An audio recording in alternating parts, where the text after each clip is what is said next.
अजीब बात है कि मैंने बहुत पहले नोटिस किया कि फूल जो होते हैं ये भी हिंदू और मुसलमान हो गए।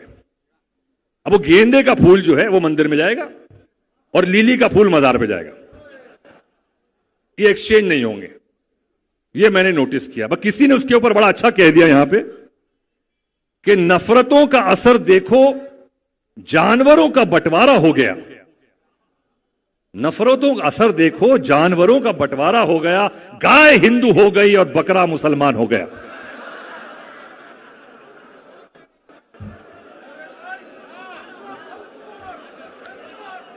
नफरतों का असर देखो, जानवरों का बंटवारा हो गया। गाय हिंदू हो गई और बकरा मुसलमान हो गया।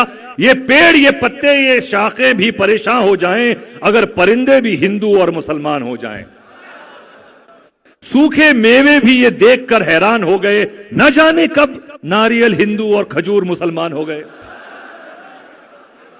जिस तरह से धर्म मजहब के नाम पे हम रंगों को भी बांटते जा रहे हैं, जिस तरह से धर्म मजहब के नाम पे हम रंगों को भी बांटते जा रहे हैं कि हरा मुसलमान का है और लाल हिंदू का रंग है, तो वो दिन दूर नहीं जब सारी की सारी हरी सब्जियां मुसलमानों की हो जाएंगी और हिंदुओं के हिस्से बस टमाटर और गाजर ही आएंगे।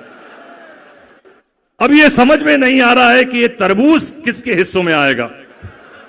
ये तो बेचारा ऊपर से मुसलमान और अंदर से हिंदू रह जाएगा।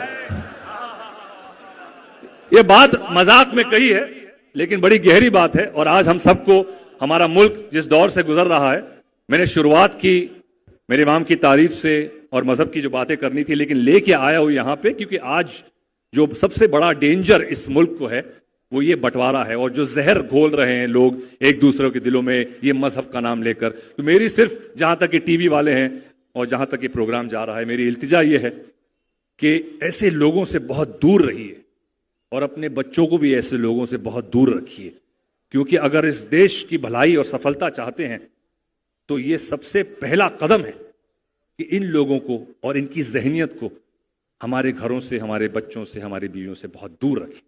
मेरी ये दुआ, इस दुआ के साथ मैं विनेता क्या आज के तस्वीर को देख पा रहा है, वो समझ पा रहा है कि देश में क्या हो रहा है? देखिए, हम तो सिर्फ इतना जानते हैं कि जैसे किसी भी इंसान की जिंदगी में 9 रस होते हैं अंजना, कि श्रृंगार से लेके हम जब शांत रस तक आते हैं तो 9 रसों की हमारी अभिव्यक्ति होती है।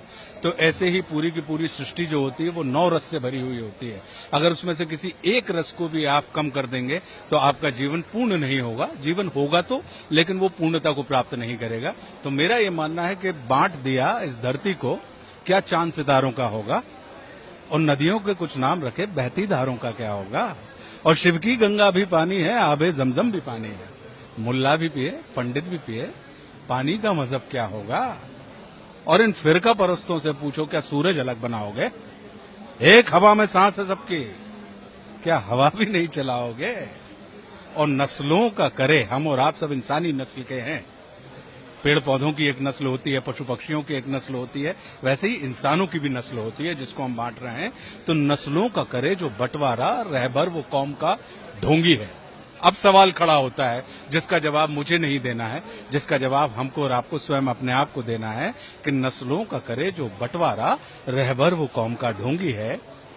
और क्या खुदा ने मंदिर तोड़ा था या राम ने मस्जिद तोड़ी है?